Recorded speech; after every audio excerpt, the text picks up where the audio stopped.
So when we talked earlier about implied fives in the context of Autumn Leaves, any one of these potentially could be an extension of a 5 chord. So if I were playing, for example, let's actually take Autumn Leaves. We could take, well actually we don't have a C7 in Autumn Leaves. Let's take the first dominant chord that we have and the progression is written, which would be F7. If I want to introduce a lot of tension in the context of this 2-5-1, I could play the melodic minor a half step above. So if I play C minor and F sharp melodic minor to my B flat. So Dennis was playing a basic F dominant, but I was playing F sharp melodic minor. In a real playing situation, Dennis would probably also add some of the same tensions that I was playing. But I think what we're trying to demonstrate here by Dennis playing the basic chord is that the tensions can work if you're resolving it back to something that's more consonant so that there's a reasonable match between the accompaniment and the tensions of the line. So any 2-5-1, the 5 chord could potentially be melodic minor a half step above, a whole tone below, a fourth or fifth above. If I decide to dial in less tension, I might play the melodic minor a whole tone below for the 13 with a flat 9. So now it would be C minor, E flat melodic minor to my B flat. So this is less tension. Now if I factor those tensions into the chords, C minor, F13, flat 9. So we have all these different possibilities of dominant. The beauty of this is you're not having to learn lots of separate chord fingerings and arpeggios to generate all these different combinations of tensions. We're simply transposing melodic minor information through 4 keys relative to one dominant chord. So in the case of Autumn Leaves, F7 could be F sharp melodic minor, E flat melodic minor, B flat, or C melodic minor. In my initial example talking about C dominant, we're talking about C sharp, B flat, F, and G melodic minor. Here's your job. Begin to build vocabulary with melodic minor. Start with the basic melodic minor arpeggio, 1, flat 3, 5, 7. Maybe C sharp is maybe a difficult key for you to envision initially. So take a C major, make it melodic minor. We're simply dropping the E down to an E flat.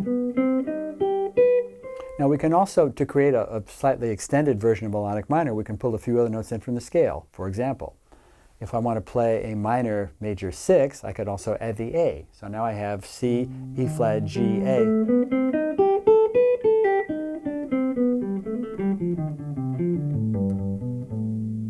Could this also work over the dominant? Sure, if I go a half step above, over C7.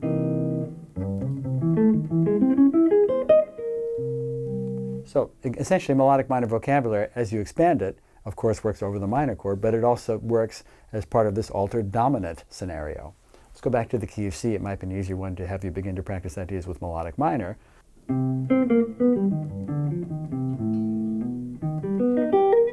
So I've now added the A natural to the arpeggio. I could add a D, then it's minor major 9. So I've added the D. So we can begin to expand our melodic minor vocabulary by pulling in a few of the notes from the melodic minor scale into the arpeggios. Basic arpeggio, which will actually get you in the door initially with tensions over dominant, just play 1, flat 3, 5, and 7 in those 4 keys we discussed, half above, whole below, fourth, and fifth above. So if I'm taking C7 and a C sharp melodic minor, B flat melodic minor, F, and G, that's just the really simple basic melodic minor arpeggio. That's introducing plenty of tension over the dominant. But as I said earlier, just a minute ago, we can begin to pull in some other notes of the melodic minor scale to create a modified arpeggio. If that feels like too much to work on initially, just take your basic melodic minor arpeggio, 1, flat 3, 5, and 7, and then combine that into the various keys with C dominant. And as I mentioned earlier, we also have C sharp and B flat major. This all relates to tensions over dominant. This can relate to an implied 5. Anytime you see a 5 chord or you want to add a 5 chord, all these sounds apply.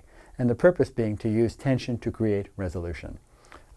Sometimes a dominant chord in a modern jazz song is not necessarily functioning as a 5 chord. These tensions can still apply just in terms of extending the basic dominant tonality. But typically with a dominant chord, these tensions are used to create resolution. And the dominant chord is the only one of the different chord qualities where tensions create movement. We can have tensions over major and minor, which we'll talk about here shortly. Those don't necessarily lead us anywhere. That just essentially expands the sound. With a dominant chord, a C7 flat 9 can lead you to an F.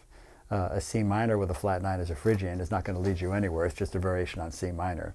So I would say initially, slowly go back and forth between the basic dominant arpeggio and the basic melodic minor arpeggio in these different keys we mentioned, a half above, whole below, fourth, and fifth above. And you begin to hear how these tensions can essentially begin to be introduced over the basic dominant tonality, which then can function in a 2-5-1. As you get comfortable with the individual sounds, it's also possible to combine them. For instance, if I'm taking F and G melodic minor over C7, it kind of sounds like a modified whole tone scale, although it does have the perfect fifth in it. So if I take a C7, basic, and then this is playing a basic C dominant. Now here is F melodic minor, and here's G melodic minor. If I put those two together, here's a straight whole tone scale. Actually, I'm not crazy about that scale because it's so pattern oriented. You can come up with some ideas for that scale, but it's very, very symmetrical sounding. There's some clever, some of those kinds of shapes where you're just using chord shapes to make something that's a little less predictable than the scale. But to me, it sounds not so melodic. If I hear melodic minors, a fourth and a fifth above, I can get away from some of the patterns that are quite so symmetrical. And it's still, even though it's not a perfect whole tone scale, because it does have the perfect fifth in it, a whole tone scale by definition is 1, 2, 3, sharp 4, sharp 5. That's the whole tone scale. And both melodic minors have the fifth in it. So it's not, strictly speaking, a perfect whole tone scale, but it does have the raised and lowered 5 in it. So it gives me that whole tone sound without being so locked into the whole tone patterns, which is why I like it better. So rather than doing this, it's this.